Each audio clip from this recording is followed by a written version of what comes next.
Thank you, and once again, thank you very much, Talking Galleries people, for inviting us and to arranging such a fantastic panel. A Um, big panel. a big panel. Size is important in this case, but mid-size. Your panel's over, Adam. You've got to stop.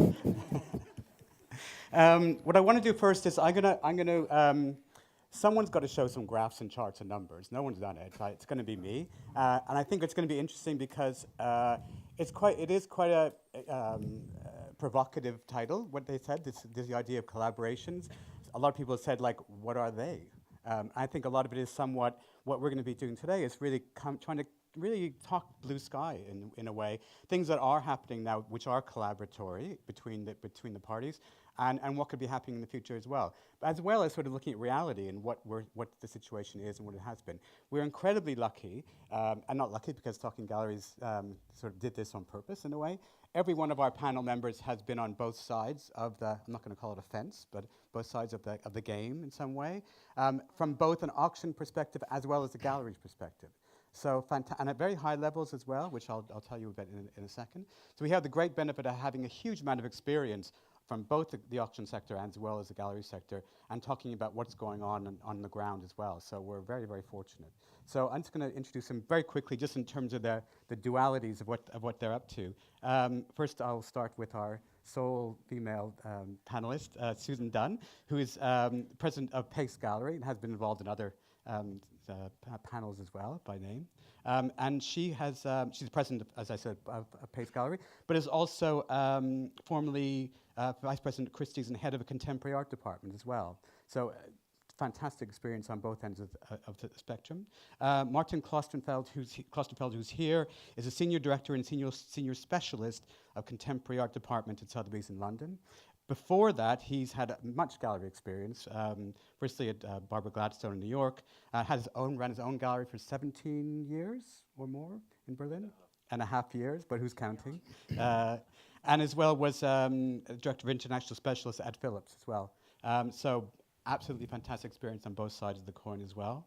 And then we have Francois Chantala, who's a director and partner at Thomas Dane Gallery and was formerly at Christie's as well in the contemporary department in London. So absolutely Not fantastic. as a president. Not as president. one day you will be there. More importantly, you met your wife there. And last but not least, we have Simon Dupuy, who is, well, Simon Dupuy. We do say more. At the moment, what his involvement is now is Dupuy and Dupuy, which is art advisory, curatorial service, and also doing some auctions and all kinds of things together. But as you may know, he was former chairman at Sotheby's, and as well as an auction house called Philips Dupuy. It's a coincidence it was called the same name as you. So huge wealth of experience.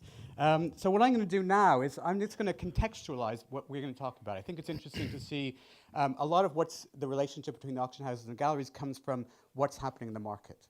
And what are the particular tensions, or what's happening, and what the necessity is for collaboration as well. So there's been some incredibly, big things that are happening in the market now, and I think it's good to sort of see that quickly, so we can sort of see what we're talking about. So these numbers are courtesy of Claire McAndrew and Arts Economics, and they are from her new report is due to come in March. So this is from 2015. Size of the global fine art and decorative market, 63.8 billion.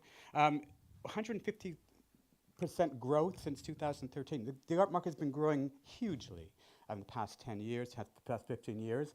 The big news is that there was a 7% fall from the highest 2014 mark just last year. And that sent a lot of shockwaves through what's been happening in the art world as well. What's happening, is it collapsing?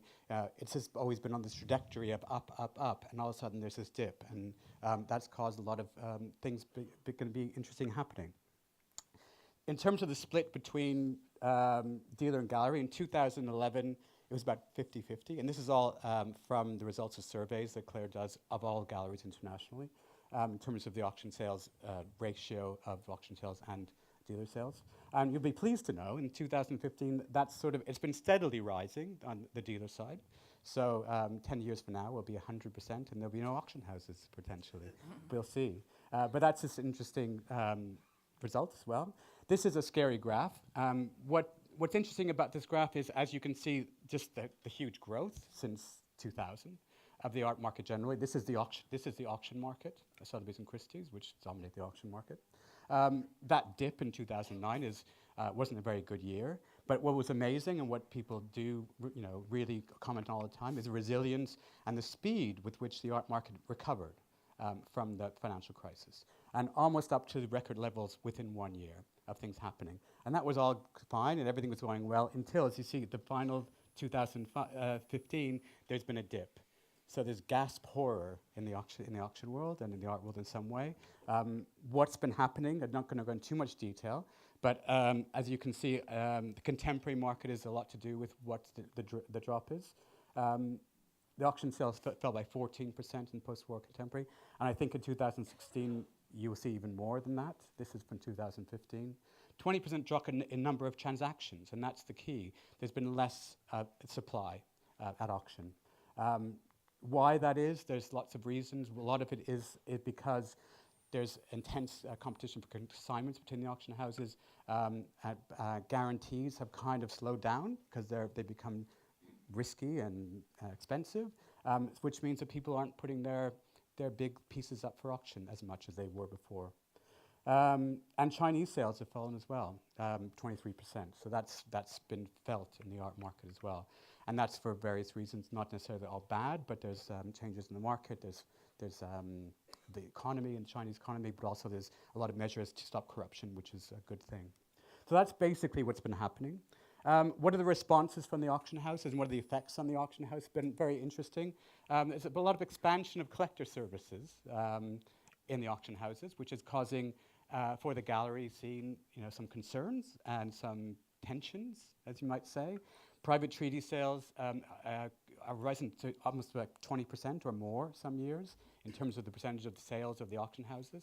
So it's not just the auctions they're relying on, which has always been the remit of galleries and dealers. So we'll have to talk about whether that's a collaboration or that's a difficult thing. Art advisory services, especially Sotheby's sort of acquiring art advisory services, who are actually advising clients not just within the auction house, but across the whole market, which is a very interesting new development as well. And selling exhibitions and spaces. The S2 gallery from Sotheby's, Christie's has similar. Moving into the territory, which has been traditionally from basically gallery, dealer side.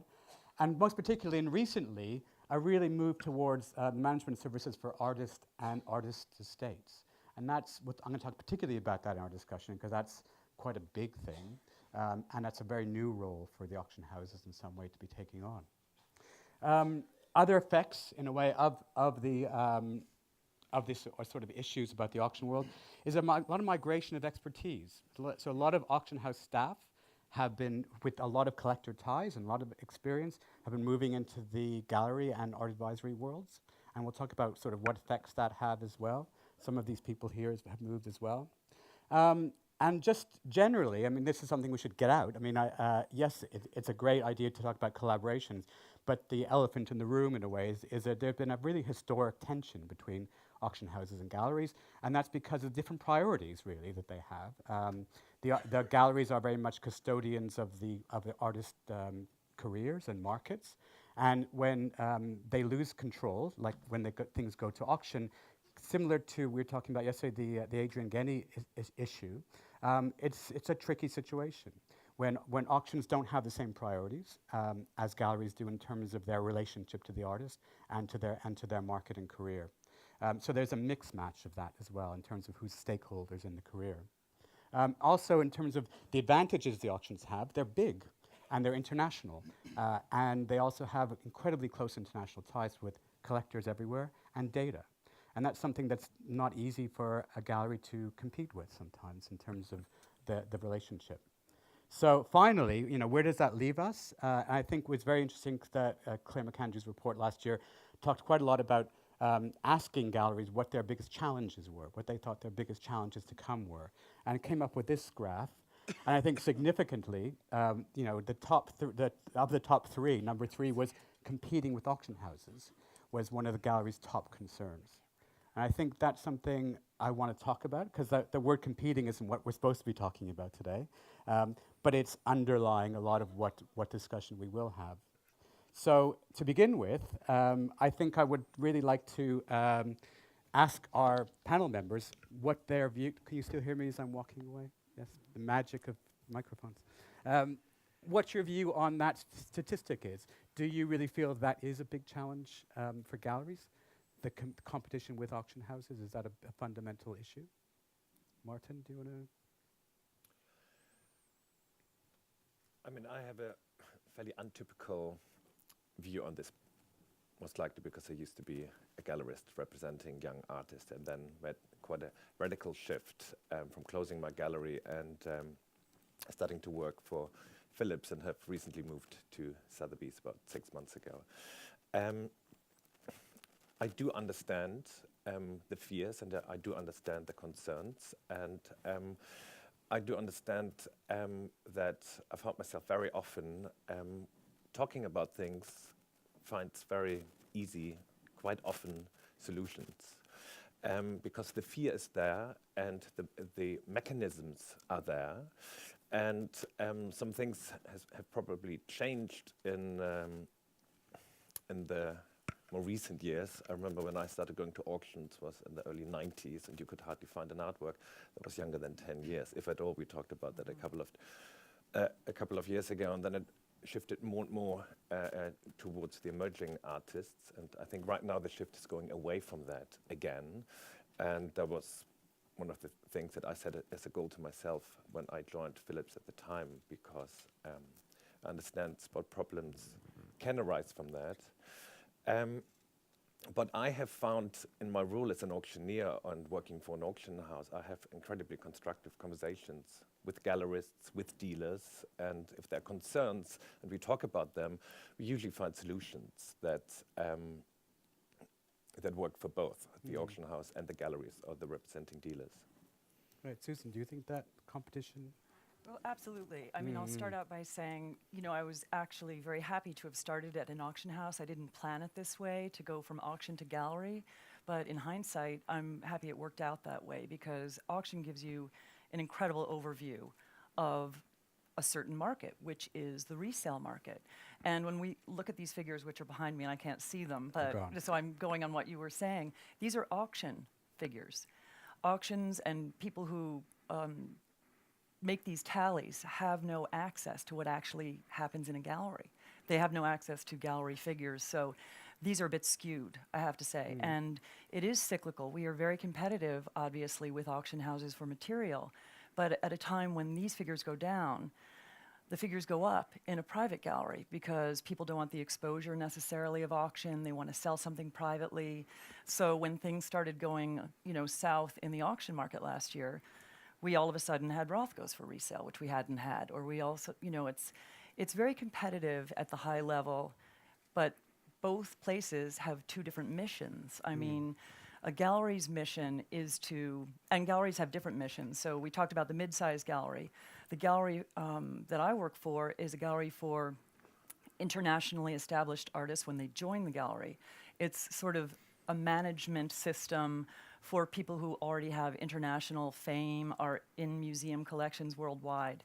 I know nothing about emerging careers. It's an entirely different set of circumstances.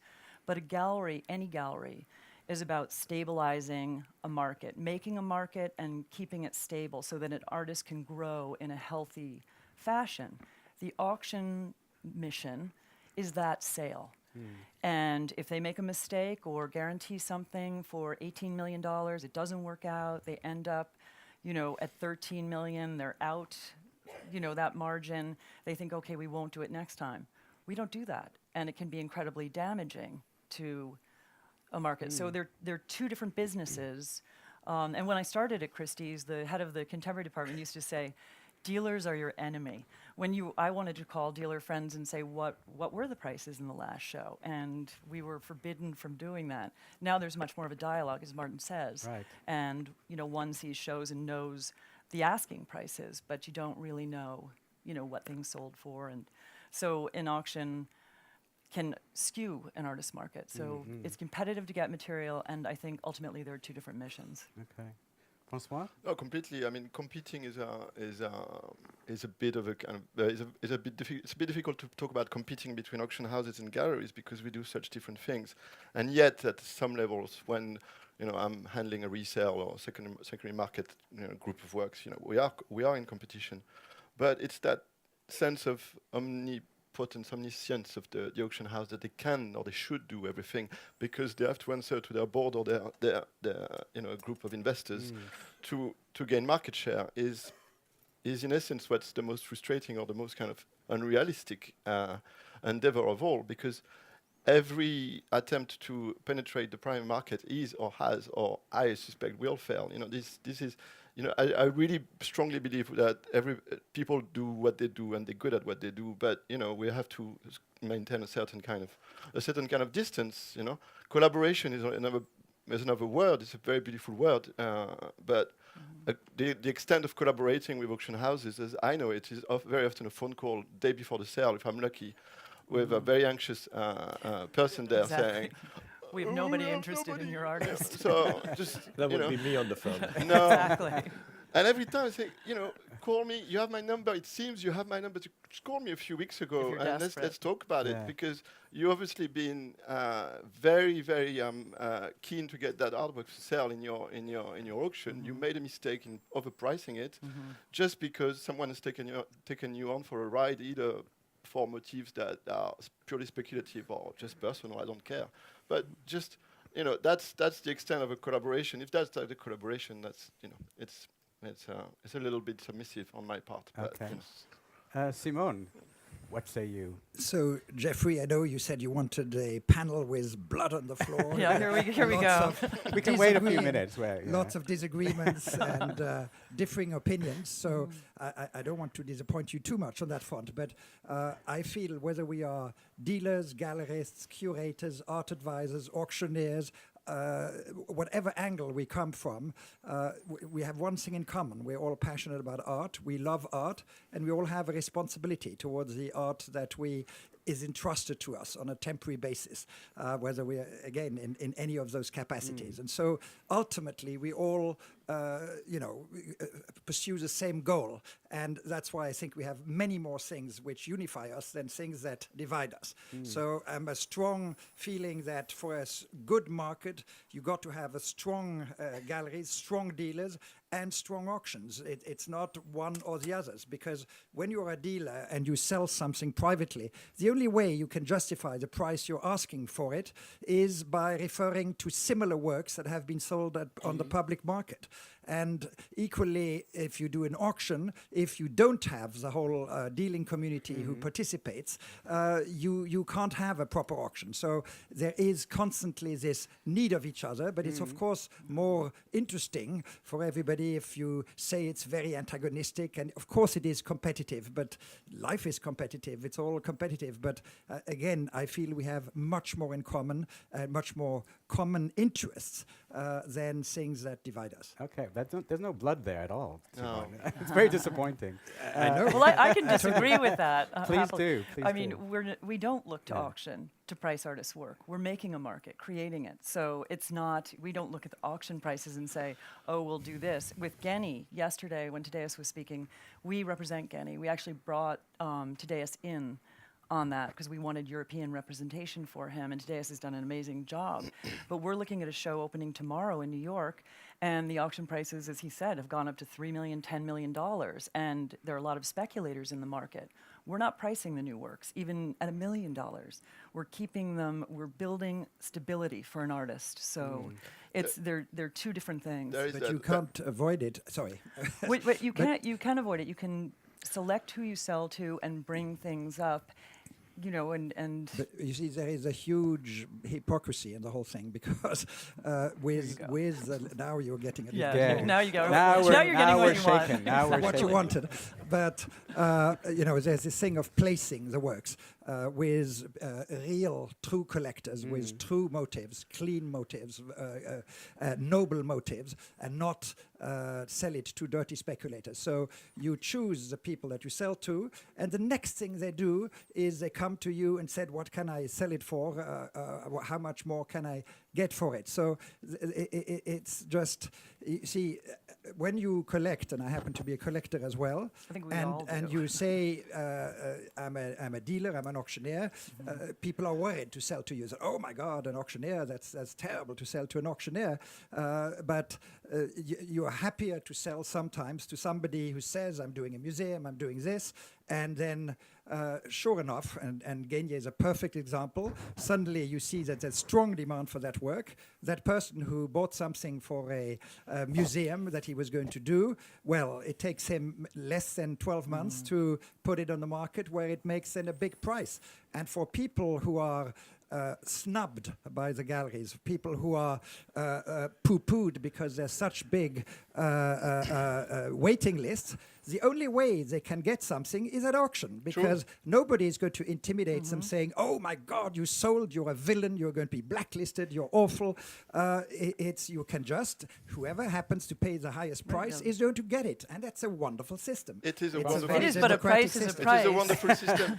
Francois, It is a wonderful system as long as everybody kind of maintain a certain level of calm and connoisseurship, and every single person who's got work that is comparable in any ways or others to another one that sold for 5 million thinks his work is worth 5 million, because two guys is often two guys.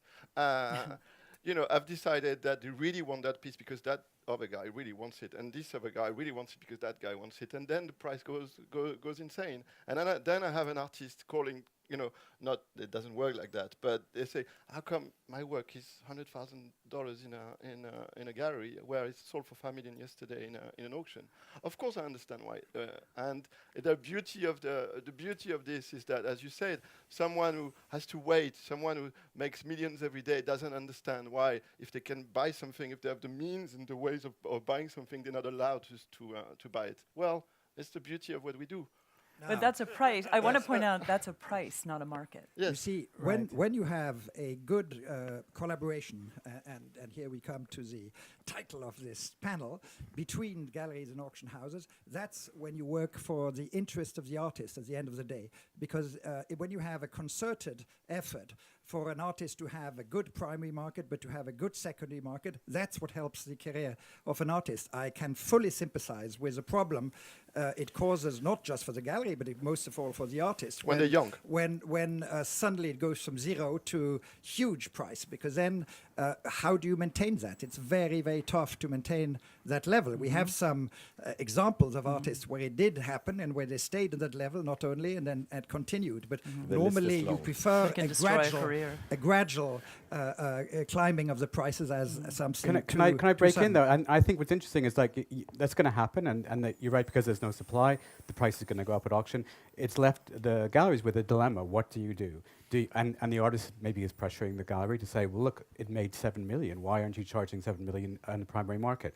What's this gallery strategy No. to combat that? How Artists do you don't deal like with that when it happens at auction. I Right. called Bob Ryman the night after his painting made $10 million at Sotheby's, and he just said, I said, you're not going to like this. And he just said, oh, no, now they're going to come out of the woodwork. People are going to start. Yeah. And artists don't want that. They really don't. They look for stability. They want museum shows. They want to be in public collections.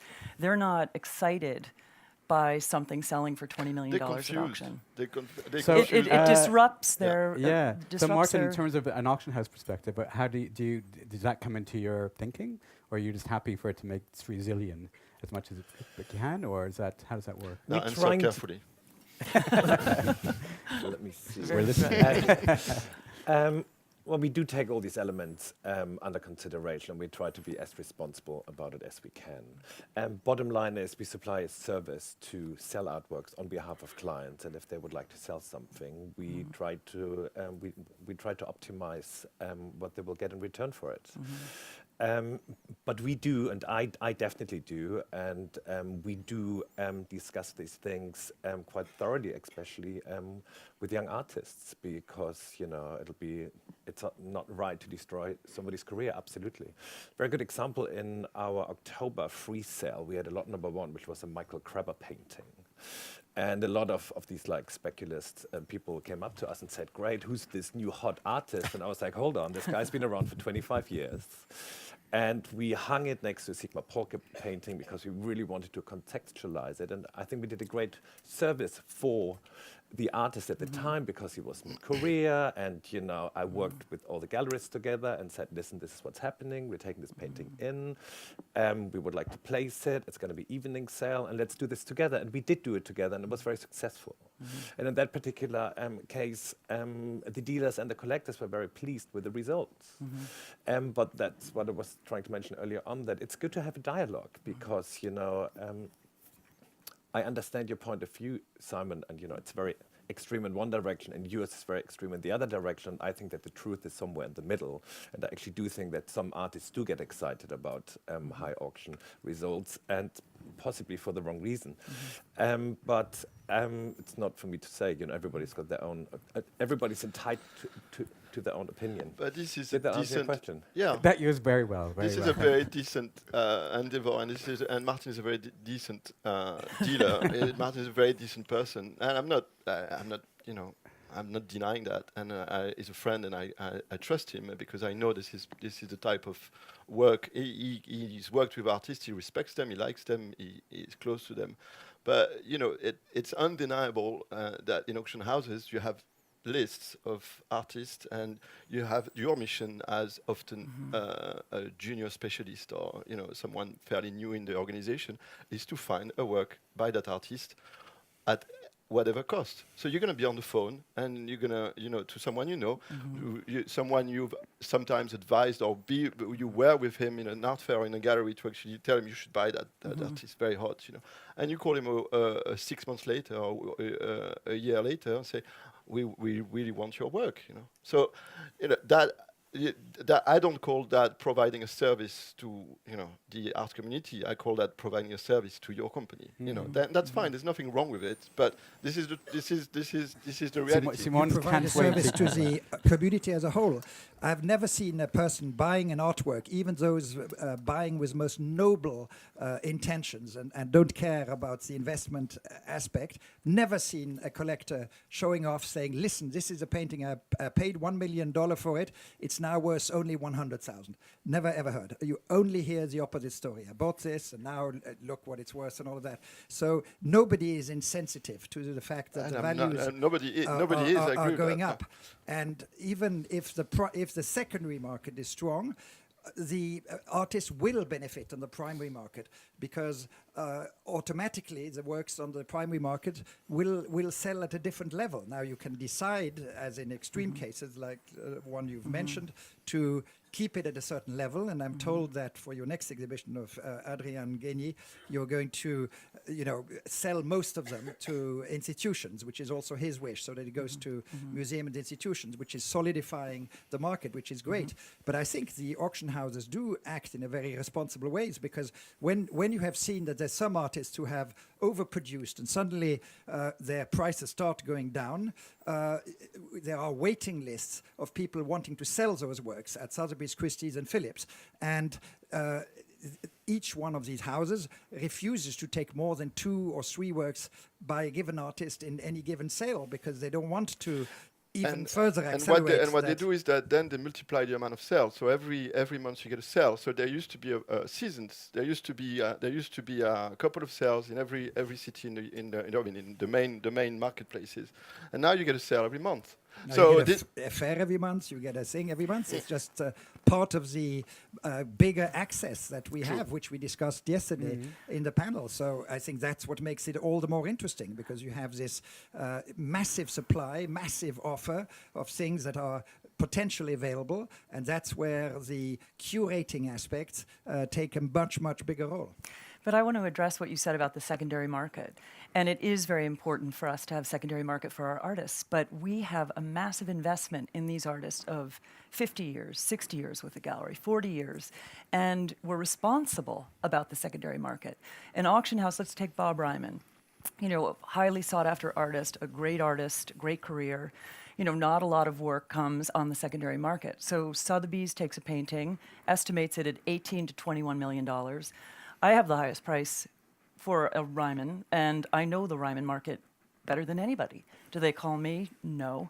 They put it up at 18 to 21, and then I have the Ryman family saying, well, why didn't it sell? Or everybody's saying, why didn't it sell? It has huge repercussions. And all the people who are looking at auction results look at this and say, well, that was bought in, but it was mishandled. It's not worth the value that they put on it, and rather than collaborating with a dealer, they go out on a limb like that. that's It's a the very problem of the auction. unfortunate example from the past.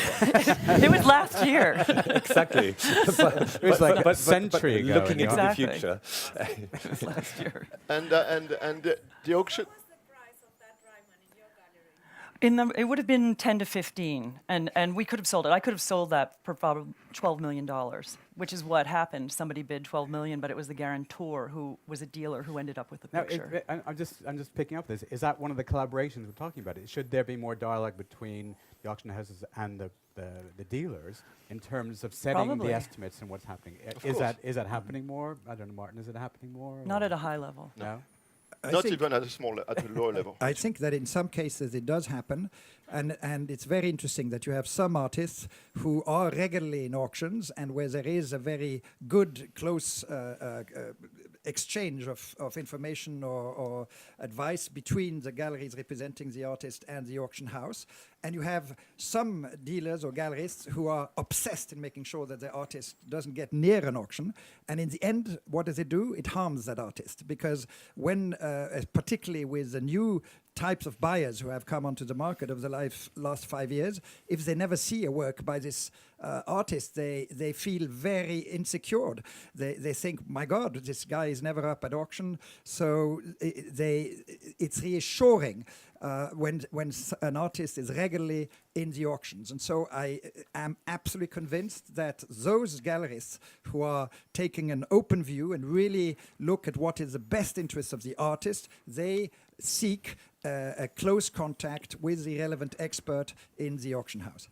Okay. Nobody's denying that a secondary market is extremely important. It just has to be responsible. Right. Okay. When I want to, we'll stop this. The blood is almost starting to go now. I think what's interesting when I talk about the migration of auction house people into the gallery system as well, and vice versa to some degree in Martin's case as well. But in terms of the effect that's going to have or has had, is that a very positive thing? The auction house people, senior people with incredible contacts and contacts within the auction house still, moving into the commercial market. Is that having a lot of collaborative effects, like positive effects? Is that making itself felt? The fact that these people are now... It's individual. Some examples. It's individual, absolutely. We're talking. Well, he's talking about like Brett Gorvey Garvey moving or into exactly. partnering with Dominique, I'm sure. Oh, I'm But we sure. are yet I'm to sure we're see. going to Good do great thing- things together. Is that a Yes. good thing for the relationship, is what I'm saying? We don't know yet. It all We don't know depends. yet. It all depends. It Yeah. depends on the person. It is, it's It depends individual. on the intention, Yes. and it Exactly. depends on the personality. I mean, I'm always, because I was a gallerist, I'm always into dialogue, and it's been working very successful, and I'm quite pleased with that. But actually, what you just mentioned, there have been so many changes in the last couple of years, and why has that happened? Why are models being questioned? Why are we here in the first place? It's a very, very exciting moment, and it's a very exciting moment. And auction houses are now going into areas where there weren't before, but they're also doing it because there is a demand for it. And what I find quite interesting, what I've only learned in the last 4 years, is that there is a type of collector who really prefers to work with auction houses. Oh, definitely. And they really don't like working with galleries. And I was like, why is that? And, everybody has their own story and everybody has their own reason. And, with the expansion into the Asian market and, They feel more especially comfortable at auction. Chinese, for the time being, they It'll only shift. come to us and, and we open them doors to programs and other artists. And, I believe that in the long term, they're going to start working really intensely with galleries as well. So it's going to go that, it goes in either direction. They feel it's a public forum. They feel and it's that a public, it's more and there transparent. just hasn't but been it a often history isn't, like yeah. in New York or like in Europe about the traditional gallery model. And, it's a very new market and it's new people. Well, and that's they're one very of the things I really passionate. want to talk about. And I think there's a number of places where there isn't that inbuilt tension that doesn't exist, like the new markets, like China, like Middle East, where the infrastructure isn't there and solidifies. Where are there more collaborations or possibility of collaborations in these new fields than there have been in Western markets? It's not a collaboration, but they do enter through the auction forum. And we had a younger artist, and all of a sudden we were getting so many requests from Asia. And I said, what is going on?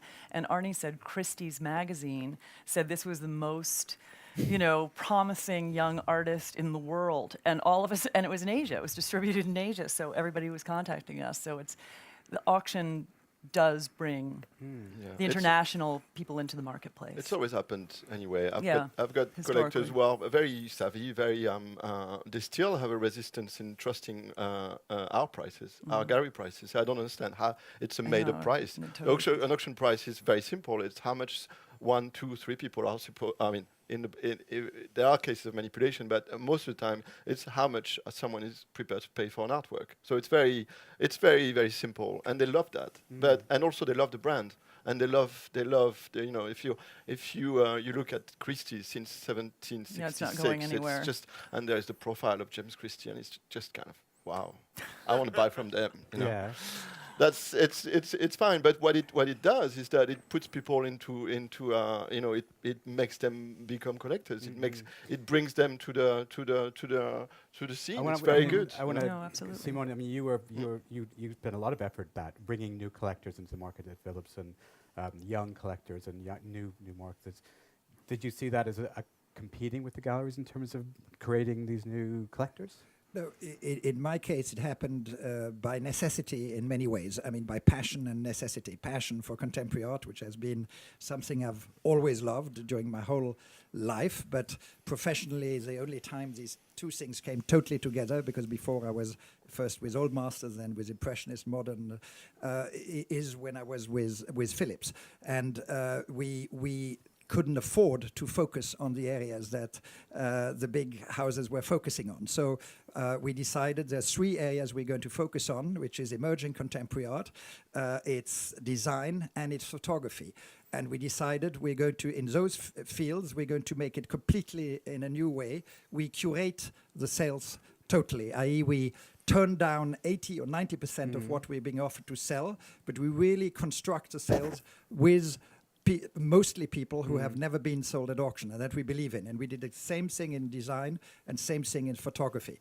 And it initially was very, very tough, because you had to make a massive effort for a minimal result. But then it began to really work. And we then saw what role the secondary market can play in creating the value of an artist. I remember when the Nurse exhibition took place at Barbara Gladstone, and they were selling for between $35,000 and $75,000. And I kept telling my collector friends that he's an incredible artist, and this new body of work is absolutely extraordinary. You should really try and get one. And it would go into one ear and go straight out of the other ear. And when we, for the first time, sold A Nurse by Richard Prince for $1 million, suddenly these same people came and said, where can you get me a Richard Prince? And so you have different collectors for whom art starts to register at a different level. So for some people it starts at the $1 million level, some people it starts at the $10 million level. I know some Roscoe buyers, and we said there in the private conversation with Susan, some of the key market makers today for Roscoe who didn't know who Roscoe was before he reached $40 million. And so when they saw that Roscoe, a good Roscoe, will sell in the $40 to $60 million range, suddenly they thought, my God, this is really interesting. So you have all these, the art market is a pyramid. At the top of the pyramid, you have a very, very small group of individuals who are prepared to pay, prepared and able to pay $100 million plus for a single work of art. And then you go down, and the bottom of the market is eBay, where you have, 120 million different people who every day go and buy things on that market. So I feel that it is, so we did with Philips, we viewed ourselves as curators, because we felt by having a very clear vision of who were the artists we were believing in, that this would make a difference. And so I remember there was a time when the 25 Rothschilds had all been sold at Philips, not a single one at Sotheby's and Christie's. When it reached a certain level, suddenly Sotheby's and Christie's were beginning to be interested in it. Now, if you look at the top list of the top prices of Rothschild, it's a very different thing. Same thing with Urs Fischer. Same thing with Ai Weiwei. Same thing. But in a way, were you then acting as more of a galleries then, in terms of relationships with? What? No. No. I mean, you were in terms of taking, developing new talent, It's developing championing artists that you believe exactly. in. Okay. And in that sense, it It's is shaping a thing. market. It's Yeah. not shaping a career. No. Okay. There is difference, I suppose. Is that the thing? But all I can tell you, yeah. I think it is also shaping careers because we heard yesterday that the thing that really matters and the client is the artist, and I agree. How many artists are now feeling very insecure by this current environment, and they come and ask for advice. They say, particularly some of the big artists who are represented by 4 or 5 galleries who each have a geographical area of representation. So they say, listen, I have 3 galleries representing me. This 4th one wants to represent me as well. Is it good for me if I agree to be represented as well? Or you have young artists coming. How many works can I produce each year? How many can I get away without flooding the market? And so what an artist wants is somebody to hold his hand and guide him not only for the next exhibition, but guide him for the secondary market, guide him also to help him with projects that are outside of the art world, commercial collaborations, etc. And that's why I think it's interesting that we see some disruptive things happening, like what Swiss Beats is doing with no commission. We didn't mention that yesterday with the thing on fairs. But can I stop you there? Because I really want to do is get back to. I think we feel like we're swaying too far away. What we really want to talk about, which is the new collaborations, and I think that's interesting. I think a lot of this stuff is about the past. That's what's happened. Are there instances that you guys have seen where I think, and you can break this down into sort of formal collaborations, but then we were talking the other day about a lot of informal collaborations that go on. What evidence or initiatives that you guys have seen where there is a collaboration, whether it's informal or not? I would say private sales. Yeah? I mean, I've been approached by Sotheby's with a Franz Klein painting that they're unable to sell, for example, and it's exactly what a client of ours is looking for. So I think mainly with private sales, because they're acting as dealers and they have access to material that doesn't come into the gallery necessarily, and I think that is a way we can collaborate. But what Francois said earlier, it's fascinating. They'll take the artists on and then call you the day before the sale and say there's no interest in this or there's no interest in that, and expect you to bid on every single artist in their huge telephone book size catalogs, and It's you just another can't do unfortunate it. example. But it happens every We're getting a sale. lot of them now, And Martin. they'll Yeah, call I you thought we were before gonna an move evening on. sale. Even another, I'll get a call from London saying the sale starts in an hour. There's no interest. Well, Martin, Give me can your you- number, by the way. Yeah. But Jeffrey, I think Yeah. that whole kind of reflection or self-reflection on what are potential fruitful or collaborations or tensions, is an emanation of our own confusion about this, because the contemporary art at auction is something that's still fairly new. We're still kind of finding our ground, and it started in a kind of. Let's put it a 1973 kind of start date on it, and it did start on a kind of wrong foot in a way. It's a collector in New York who puts some works in an auction, and the artist is there, and some say he punches him, some say, I don't know if I can repeat what he tells him, but yes, and Rauschenberg says, I want to kiss because when can I say that? Yeah, so he corners Skirl and he says, who was selling his work and the work of Jasper Johns, and he says, I want to kiss because when I get fucked, I like to be kissed. So here we have an artist to understand. Here we have an artist to see Yeah, you something shouldn't that have is. said that, by the way. But So that was the first sale when a work of art made $100,000. I know. That was the biggest And price. so in a way, what I want want to reach out, what I want to get at is that kind of beautiful relationship partnership between galleries, and I mean, we all work together. We all like each other. We all do things together. It's fine. We all have common endeavors. We like secondary market. We believe in markets. We believe in artists' careers. Right. But it kind of started on the wrong foot. You know, if you're gonna spend your life with someone and it starts like that, when you get punched or kind of cornered, you know, it's kind of it's showing that the artist is not necessarily very happy that it happens that way. Yeah. But it happens. You Yeah. know, that's fine. Simon, you can't wait. I'm very happy that François mentions the Skull sale, because the first contemporary sales were done by Sotheby's and Christie's in 1970. So, and then the focus was 1945 onwards, which meant the last 25 years. And when we speak of the emerging art auctions, it's basically art of the last 25 years. And now it's post-war and contemporary art. But it's very interesting when you see those catalogs of Sotheby's and Oh, they're Christie's beautiful. of the 70s. So, for instance, half of the contents is hyperrealism, with mostly artists that you no longer hear of. Or you have full-page illustration of Ernesto Trova, and then you have in the same catalog somewhere a tiny little postage stamp size illustration of Cy Twombly. And so you see how taste evolves and what is being looked at the particular moment as particularly relevant, and how this always evolves. And so it's not so new that you have artists that shoot up and then shoot down again. It's just been amplified It's by cyclical. social media. And it's kind of frustrating that the auction houses have become the tastemaker that they are, because it used to be us. So you're like, wait a second, you know, you know, I used to tell people what's good and not good. Now they don't even trust me. They say, oh, but look at the auction catalog. This is, and there is an illustration of, you know, if it's a Jeff Koons, there's going to Yeah, be a. Manzoni with a Ryman or something. I know 'cause they're that both this is, white. you know, I've done that. It's just so Listen, depressing. I did these catalogs myself when I Oh, was there. sorry. So no, Martin, would you like to respond to these? No, I think this is going pretty well for me. right now. Are you enjoying it? You're Well, enjoying it. no, but one thing also about the auction records and secondary market, you know, we'll look at a sale. Collectors now print out ArtNet all the time, always looking at ArtNet. Oh, bloody And they'll say, ArtNet. oh, but this made this price. And you say, yes, but it was relined. The painting was relined. Does ArtNet say that? No, it was in terrible condition. It was an insurance claim.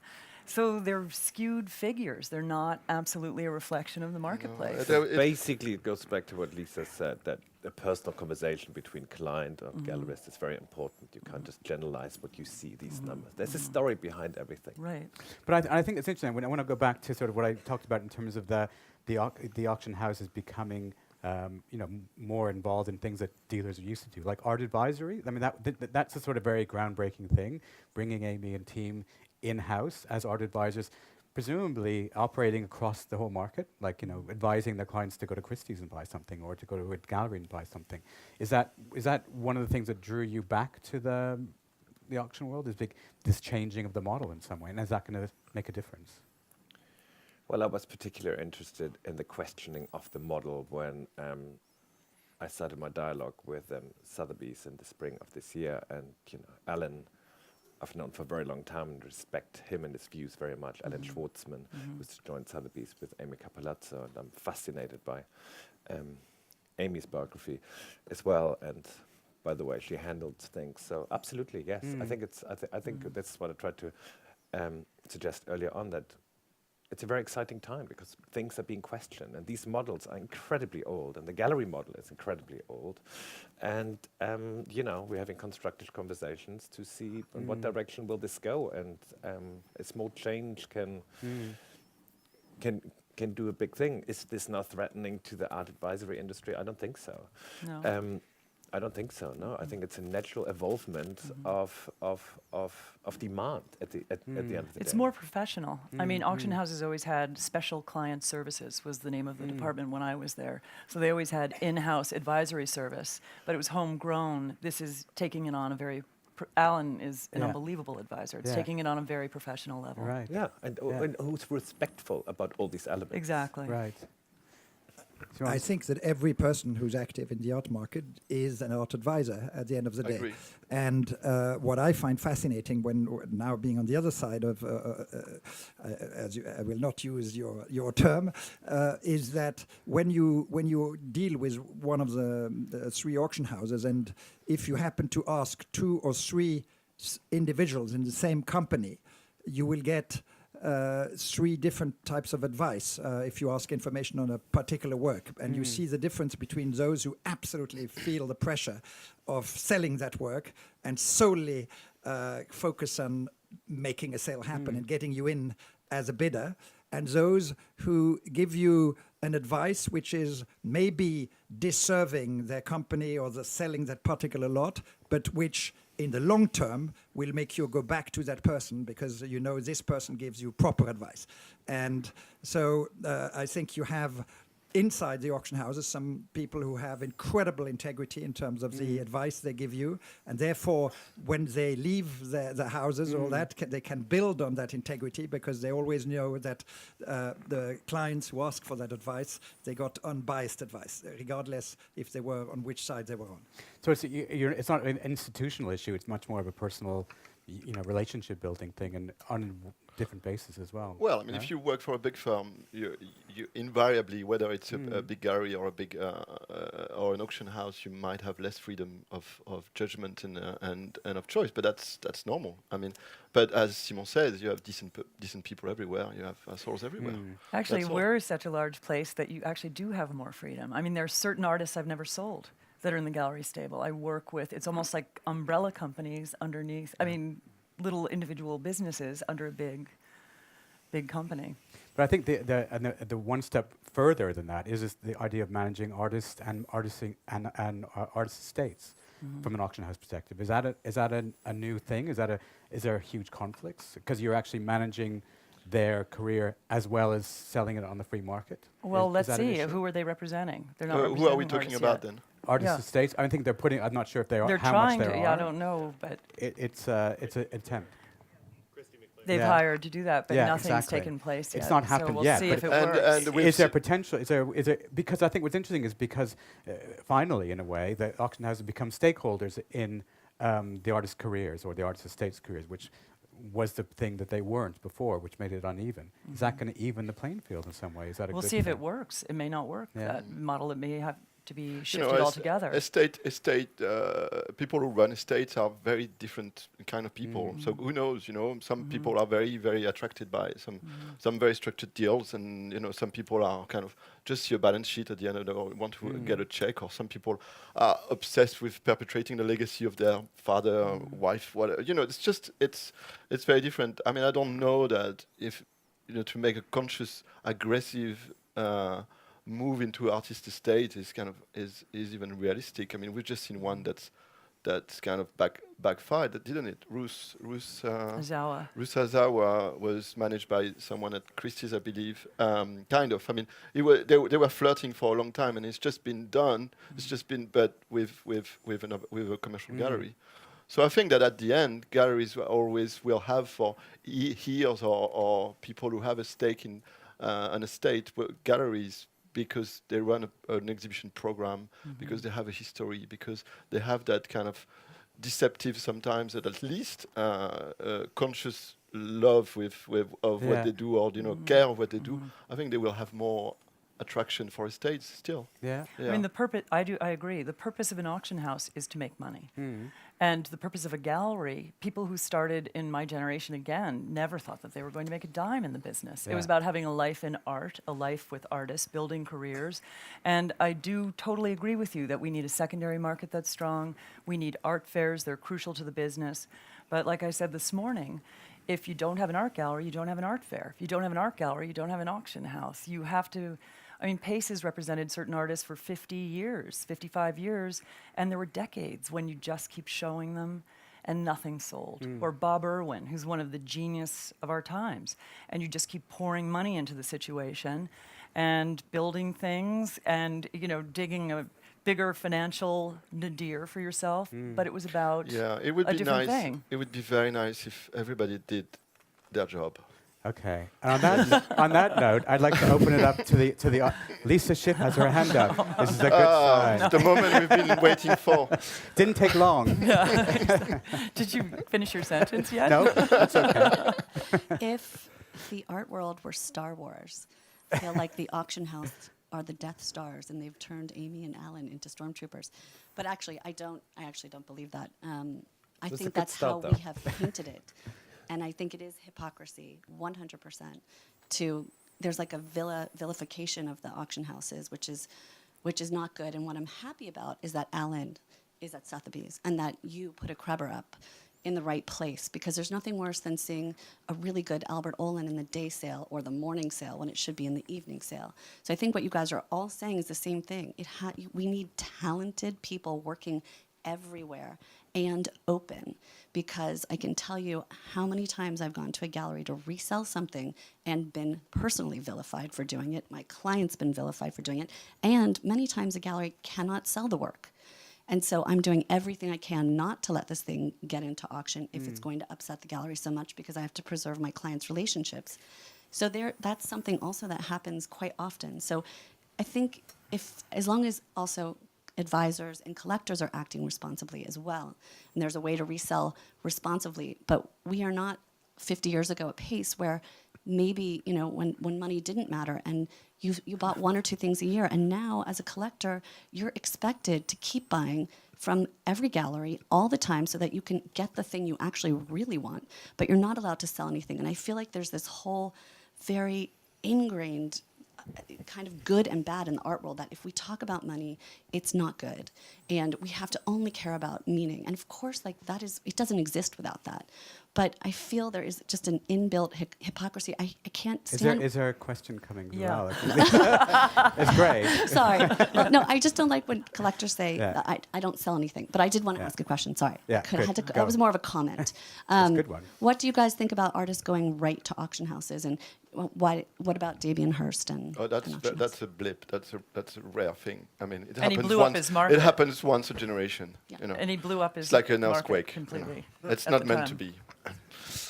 Listen, if you look at Asian artists, or if you look at artists who don't come from United States or from Western Europe, there's a very different attitude, and I think that you should look at everything with an open mind, and that anything is possible. I think the art market is very protective of the way it's been done, and it's, of all the markets that we know, the market that has changed the least over the last 15 years, whereas you see nearly every other market that has been turned upside down through the technological revolution.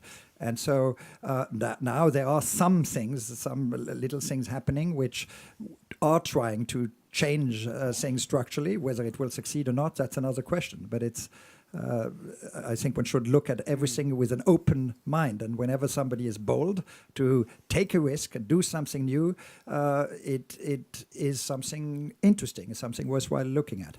But I don't think the auction houses are interested in building a career. I mean, again, you can't see one of something or achieve one price and say it's a market.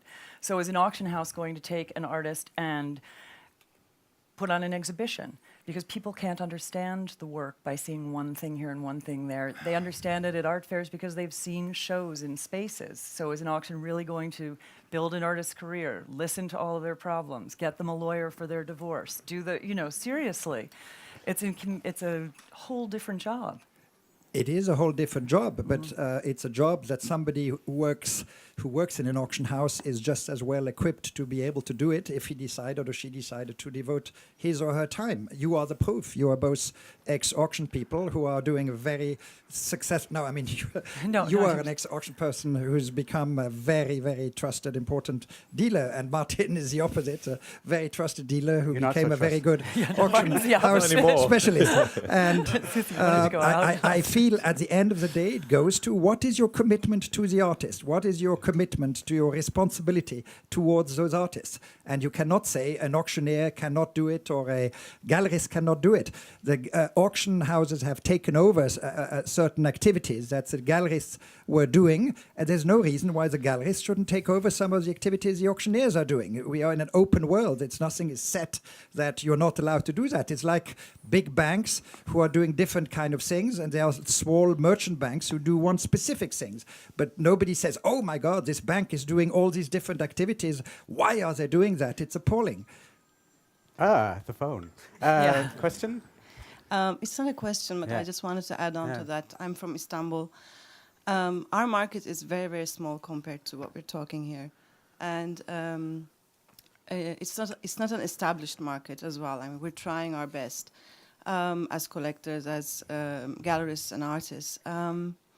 There are times when we try to reach collectors that don't come to the gallery, as you mentioned, through the auction. It happens. It's a good way, actually, to show the work to other collectors, because there's a limit to people who buy from the gallery. So this has happened. It happens.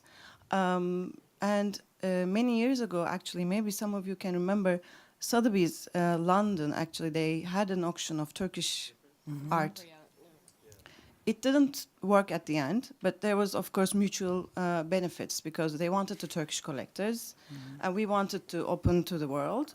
So there was this, actually, it was a little bit like a career, not a program, but initiative, let's say. So I do agree with you, Simone, that we need to be open-minded, because there's another part of the world that actually needs these platforms.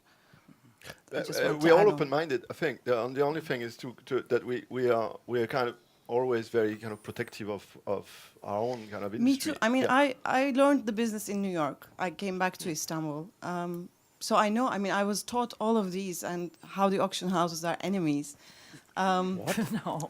I mean, No. I was a little bit. I mean, I was there in 2003, so it was a little different time. Watch it. Well, I mean, now we can talk about this at least. So I know all of the information, but you know, when you come to the practicality, you sometimes need these tools to kind of establish the market. Right. But I'm really against the dangerous moves of speculation, and you know, it happens also, like in Turkey. Great. Questions? Any other? Lots of questions. They're coming Georgina everywhere. gets priority, I think, somehow. Just, I'd like to pick up on what Simon said and ask you a little bit more. When you said, well, galleries can take initiatives, do what the auction. What were you thinking of specifically? I think it's all up to you to think That's beyond not- what that's can not an be answer. done. I'm giving you an evasive answer, but I feel that everybody can do what they would like to do, and so. As we said yesterday, some galleries want to be animating and cultural programs that bring in new people or bring in new things. But in the way that auction houses have decided to do private sales, and they do need the private sales in order to be able to be commercially viable.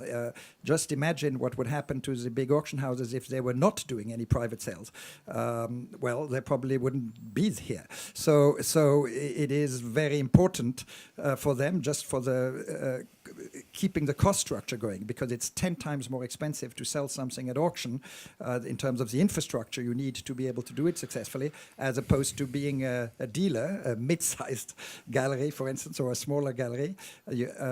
So I think that there is no reason why either one of the mega galleries or doesn't decide to do some of the activities that the auction houses do. I mean, there's not the monopoly that say they are the only ones who are allowed to do that kind of thing. No, I don't think auction houses are the enemy, but I think we all need each other. Art fairs, galleries, auction houses need one another to thrive, survive, and thrive.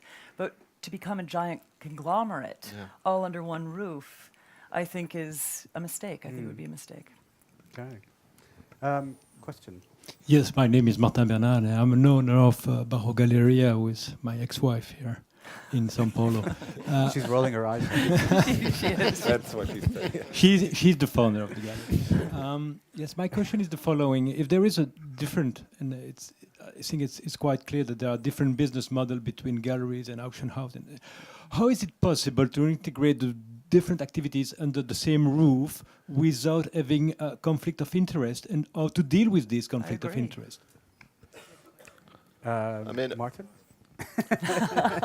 Didn't you just say I agree? No, I Yeah. agree with him. It is a conflict of interest. Yeah. Yeah, but I think what you just said kind of answered that question. It is a conflict of interest, and I completely agree with what you said, and so does the art world tends to thrive on and exist As through Louisa Buck said to me, conflicts of interest. the art anyway. world is no conflict, no interest, No. basically. So Like symposiums.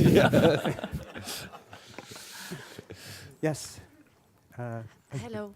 Well, I don't really know, in fact, if the new models of this collaboration, because I see that I think that there is something very possible. I work a lot with Africa and Middle East, and I have the case of even my artist simply telling me for funding an exhibition or a big project, think about, don't worry. I mean, an artist with, I can't say who, but with whom I work from the Middle East, telling me, don't worry, I can put just a work in auction and we can fund the exhibition. And so at first, from my position from here, from a Western position in Europe, I said, are you crazy? I said, no worries, it's something we do. And in fact, this was something that happened to me at the beginning of my very little 5 years as a gallerist. But now it's 5 years that I work in the Middle East and with Africa. And this is something we do. There is, I feel here we have some kind of diabolization or as Liza talked before, of the auction house, where the gallery has a model, the auction house has a model, and it's very difficult to find a way to collaborate of whether we need each other. I really feel that there is more distance. So I don't know, maybe the new models of collaboration can be found, as the example of Turkey, in other parts of the world. And in the case of Africa, I don't know if you want, Jeffrey, to talk a bit more about that, because there are things happening in Sotheby's with Africa and its relationship, and there is also a strategy. Something I've been approached by people from Sotheby's in terms of we should have a coffee to talk about collaboration. We're doing new things. So my question, so first was a comment, but now I would like to know what Sotheby's is doing, because is there something happening to work in a way with galleries, new models or something? Is there something you're working on? I don't think there is like a strategy of a new model, but I think that we all understand that. I mean, what's the definition of collaboration? We should have probably asked that Should have question at the started with beginning. that. Yeah. It's a little I mean, late, in Mark. my Details. mind, I collaborate with gallerists and dealers on a daily basis because I've got a phone exchange, or I'm looking for something that they have, or I have something that maybe they're looking for, and then we just work together, basically buying and selling art. That's what I do, but maybe also because of my background. But lots of other people do that too. I mean, you mentioned that Klein example. It also goes in the other direction quite often. I don't think there is a new strategy, not that I'm aware of anyway, but I agree with you, absolutely. But I think we mentioned that sort of in the new markets, they often do come together and work collaboratively to build the market because there's no one else there to build it. So it's but interesting. maybe just what we're not going to be doing is like representing artists or something like that. But we have an ambitious S2 program where we basically show secondary market material, and we just hired someone just joined us from Christie's called Darren Leake, who did a great job at Christie's on the Mayfair space, but some really great like Polka Richter show together and so on, and we've got like a really exciting Kusama Louise Bourgeois show coming up. And so we've got somebody on our team who wants to do something like that, and we work with dealers and we work with collectors and we work with potential buyers on that. But again, it's not a new strategy, but we're really trying to do great things at a very high level because what we're all really passionate about. So, Right, question in the back first. oh, Lisa. And these pretending.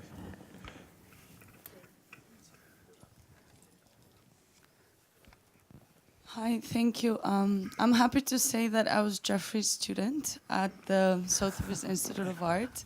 And I'm just surprised that we have the word institute up there, but nobody's talking about education again. So could it be that just like Sotheby's, the auction houses can give back to community in this, again, like connoisseurship aspect and not investment, so more of the like cultural, educational talk and not so much of the money talk? And what could these programs look like?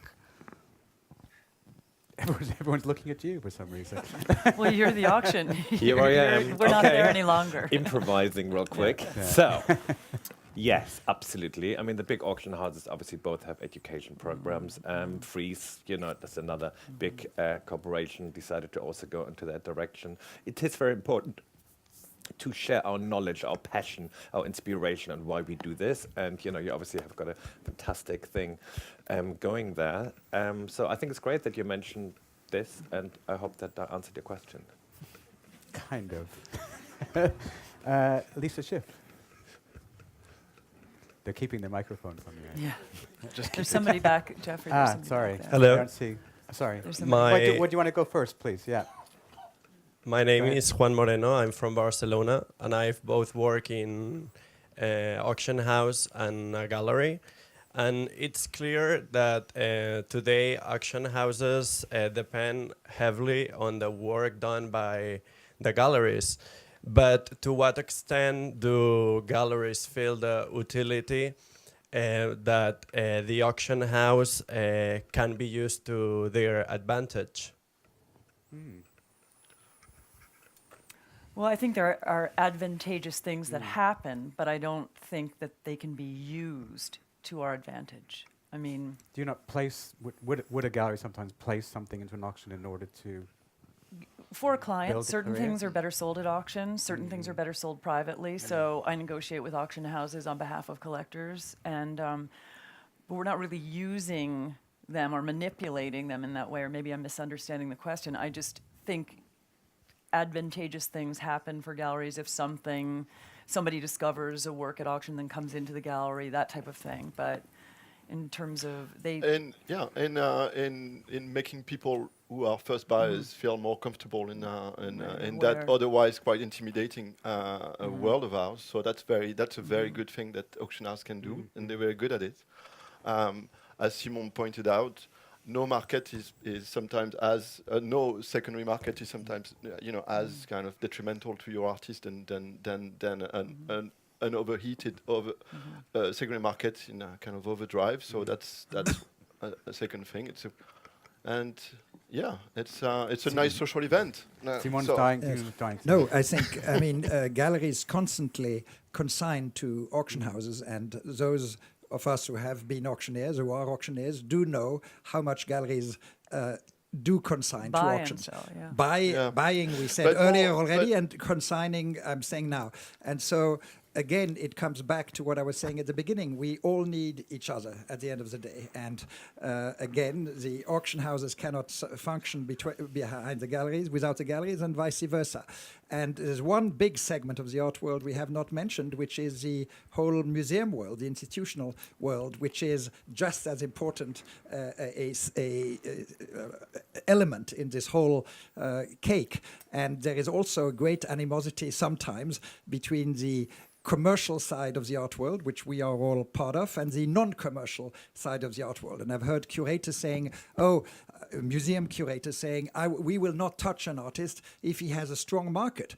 So I said, this is pathetic. Your museum shows Picasso and Matisse. Are you going to not endorse these artists just because they happen to have a strong market? Her comment was on contemporary art. So again, But that's we a need whole other subject. That's Yeah, a whole that's other this is a subject whole again. different, But we can we get all into, need but- each other at the end of the day, and that's why somebody said we are a family. Yes, we are a family, and there are disagreements within a good family, and that's what makes family life interesting and exciting. Lisa Schiff. I have a question, actually. Wow. So, Yeah, novel idea. Bravo. if the kiss of death for an artist's career is when secondary market prices drop, or primary market prices drop below secondary market. It's not the kiss of death. Not It's at all. pretty bad. I No, it's really- not Not the kiss at of all. death. It's not But the it's kiss of not death. good. It requires a little explanation. But That's exactly it. Yeah, but it doesn't. Well, from my perspective, in placing something in the $250,000 to $500,000 realm, and then seeing that it's selling for $20,000 at auction terrifies people from a monetary point of view. And yes, sometimes people don't care, but and I feel horrible for those artists that I care about so much. And when it gets to that place, so my question is, because auction records are so powerful, there is a technological advancement happening right now that will crowdsource primary market prices. Are you okay with that? And do you think? No, it's fine. We actually have a printed price list on the counter. But I mean, you no, go no, into it's- Gagosian, it's- you can't get a price. Yeah, but there's It's- not a price list. But I'm talking like a online ArtNet kind of thing where you can search any artist's happening? primary prices. Like Magna. Yeah, but if and whether he does it or somebody else does it, I think it has the potential to be as revolutionary as ArtNet was in 1998 or whenever it started. So maybe I'm just curious if you could see a power shift happening vis-a-vis, the numbers. I kind of feel like it would be a level playing field. Well, either way, it has to be contextualized for a collector. It has Yeah. to be explained.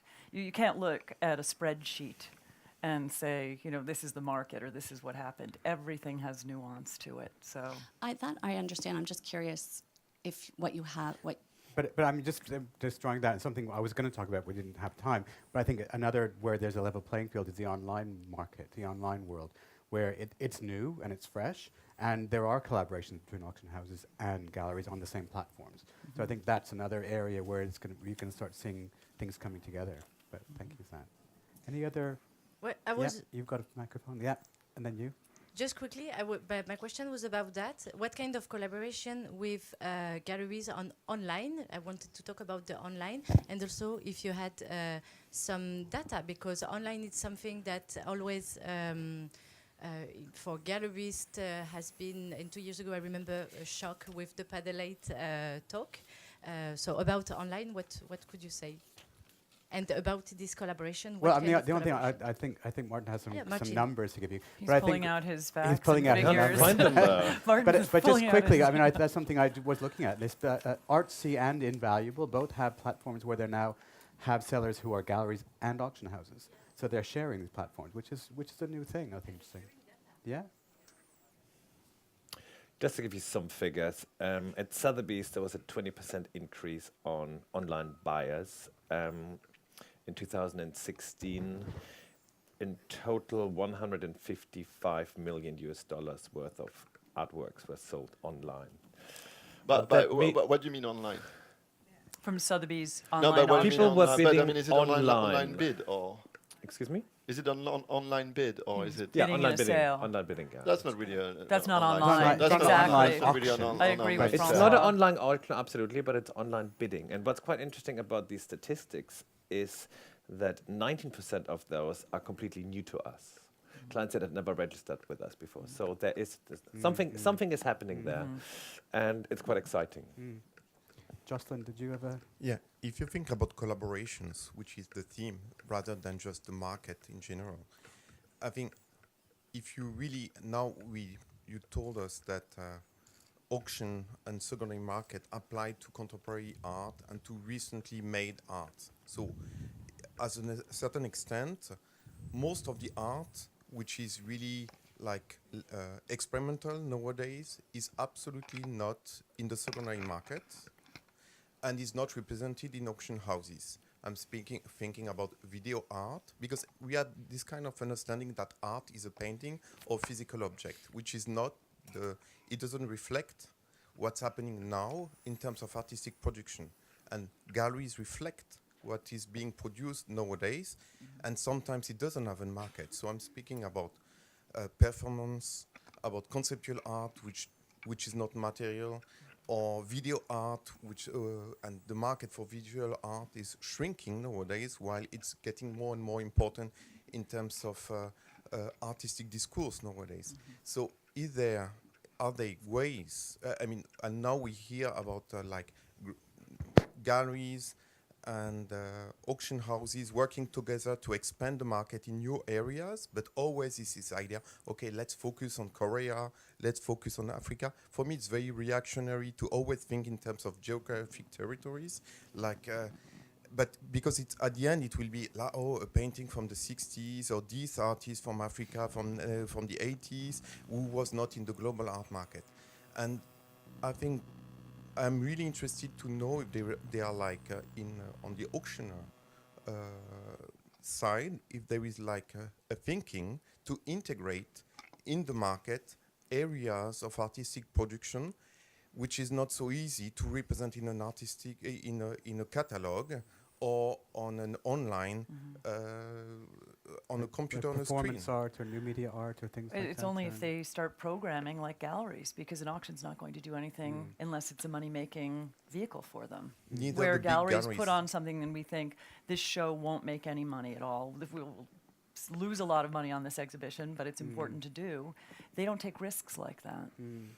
So, you know, in this capitalist world, the people who are taking risks are always the people without money. And that's very, you know, big. I don't know if Pace is looking at this kind of, you were mentioning an artist, but do you represent artists who don't have a physical Yes. production? We started a business model in California called Art and Technology, Pace Art and Technology. And I met the attorney here today, sitting in the third row, who is from Berlin, who represents Random International, who we work with now. So we're working with, you know, artists who work in a completely different way. And so, yes, we do. Thank you. Yeah. And go- Bob go for Irwin it. was that, by the way. Oh. Ah. They don't have direct plans, right? Along Yeah, these you- lines, you- I you have actually a clarified. concrete question that I'd love to ask because it's A real related question. to what Jocelyn said. Say I bought a Tino Segal and I want to sell it. And you and I have been friends for 25 years. You're the only person I had a fallout with Marion. Don't want to sell it to her. How would you handle that? Pick up the phone, say hi. No, I mean, it depends, you know. It's very, I mean, this is a very extreme and specific situation, but I would definitely, first just of all, curious. I would just see, can I place it? Do I have a client for it?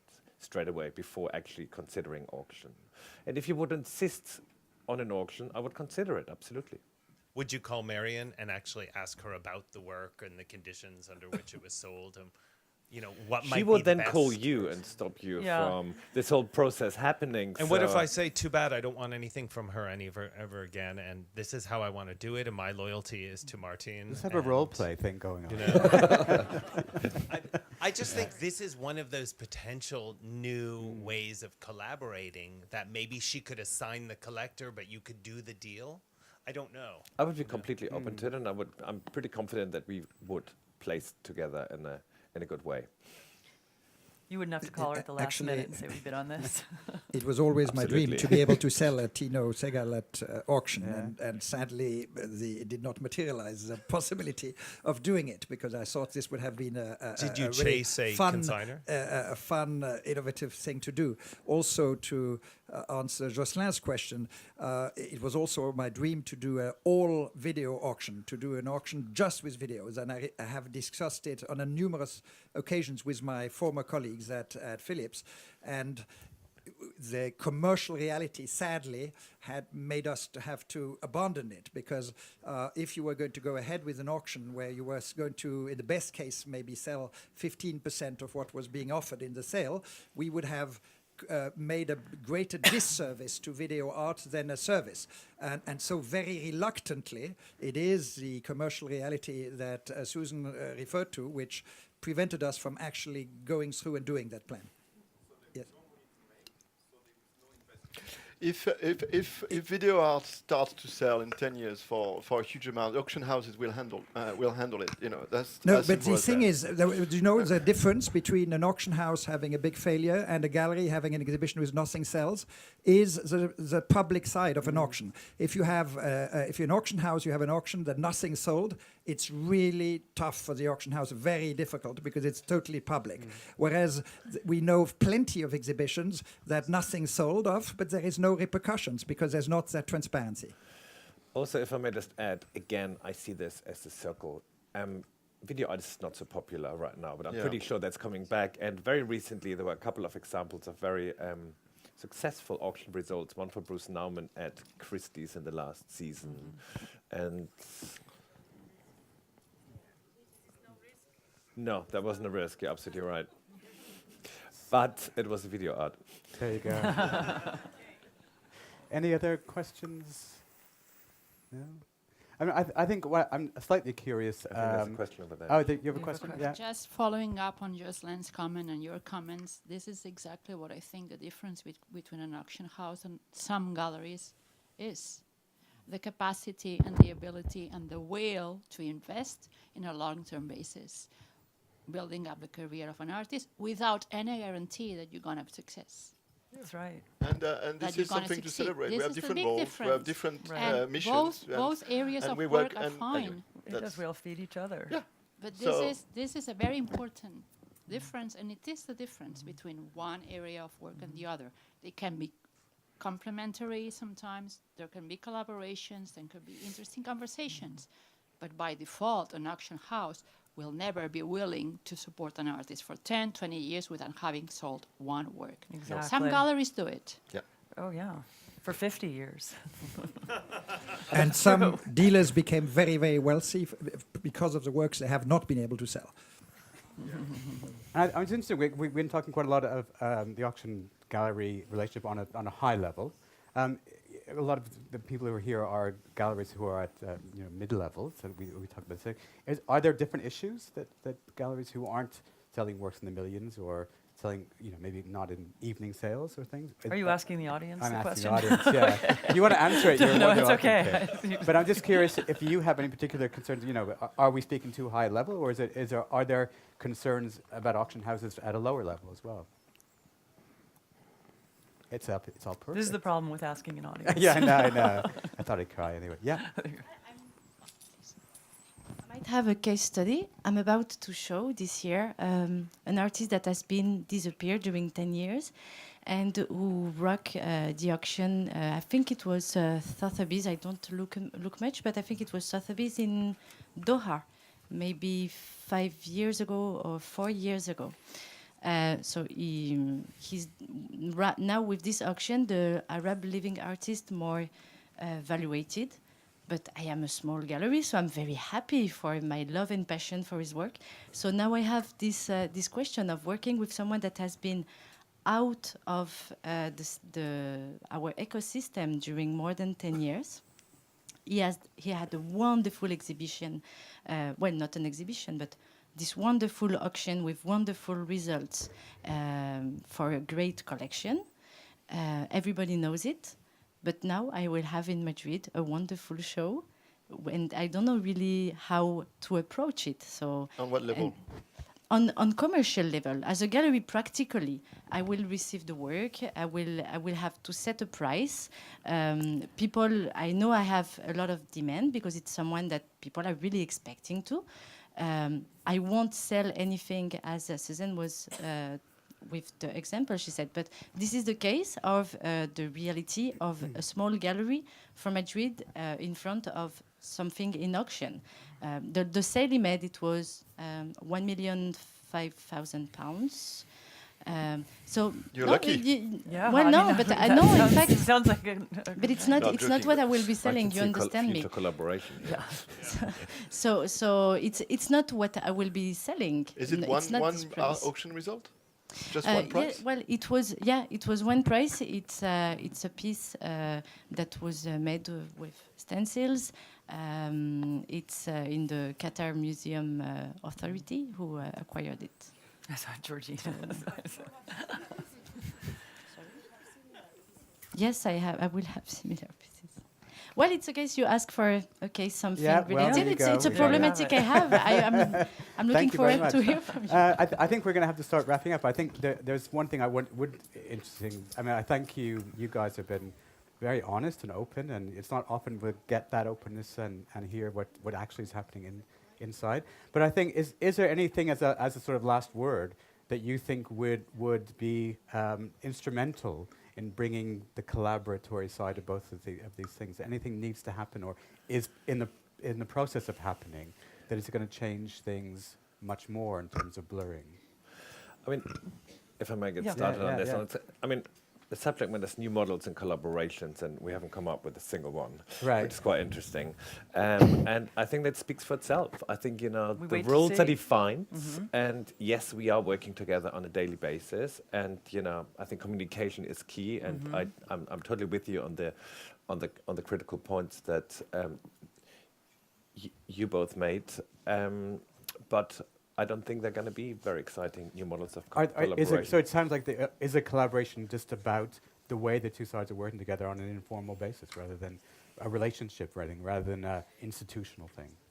And they're very much about personal relationships too. Very you know. much, And it's throughout the art world too. So I believe that I believe strongly about these spheres of knowledge, these spheres of competence, and I strongly believe that this is one of the most exciting things. If someone in an auction house has for 20, 30 years kind of developed an astute knowledge of a market, great. I mean, I'm in awe of that, and I would like to learn from that. But that's we work together. We have similar endeavors at the end. This generation, definitely, it's completely different from the one prior. Simon, last word? The answer is talking galleries. Because it always comes back to talking galleries.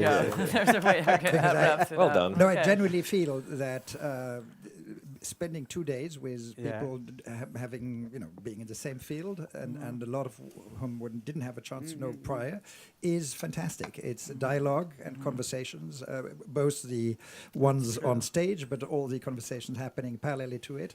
I think it's a great thing because the more communication there is, there's a better understanding. Adam, did you have last, or you? Can you? What I think is interesting also is that we're at Sorry. this moment when things are changing, and we don't know where it's going to go. But I think that people are trying to do it. I know that at S2 in New York, they're doing a show called Now You See Me, and it's an exhibition of what they consider to be 9 of the most significant women artists of the 20th century. It's curated by Elizabeth Goldberg, who is the head of the American Art Department, and somebody I've known for almost 30 years. And when she came up with this idea, Elizabeth called me and she said, I want to collaborate with you on this because I don't know about Louise Bourgeois and Joan Mitchell the way you do. And I want to draw some serious relationships with Georgia O'Keeffe and Tamara de Lampica.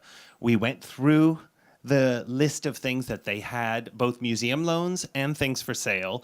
I said, the problem with your show is that you have not a single living artist in it, and that you really need to have Linda Benglis, who is the continuation of this dialogue, so that our gallery's needs were met as well. We could consign some things from the primary market actually to their show, along with recommending a couple secondary market things that we knew about that had been on the market a long time that we wanted to keep out of public auction, that they can sell, get a commission. We can weigh in on the catalog. We obviously hold all the copyright access for the images. We could approve the essays, etc. They got a sponsor from Dior who is now going to dress Linda, who is going to show up at the event and take a group of museum curators and high net worth collectors through the exhibition. They're never going to represent Linda Benglis. But they were smart enough to come to the source first because they wanted to do this in a way that was going to have credibility. And we offer them that credibility. And I think that's an important collaboration. way to try you go. to do this. You and found move it. forward. Yep, There we you go. found it. There you It go. only took an hour and a We half. can go for lunch now. couldn't you have brought that up Anyway, earlier? Now lunch. took you an hour and a half, but I finally got there. Well, Lisa was talking a lot. I just want to say once again a huge thank you to our panel who've really shared with us and no blood, but given us a fantastic discussion and your questions as well. And thank you very, very much.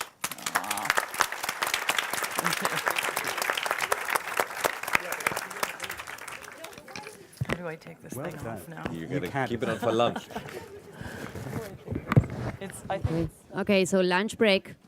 And we see you 3:30 again. Okay? And for Spanish and en catalán. Okay. Y como sabéis, para los galeristas españoles y profesionales españoles y locales, hay unas sesiones paralelas en el aula 0 a partir de las 3, 2 sesiones. Los invitamos también ahí. Muchas gracias.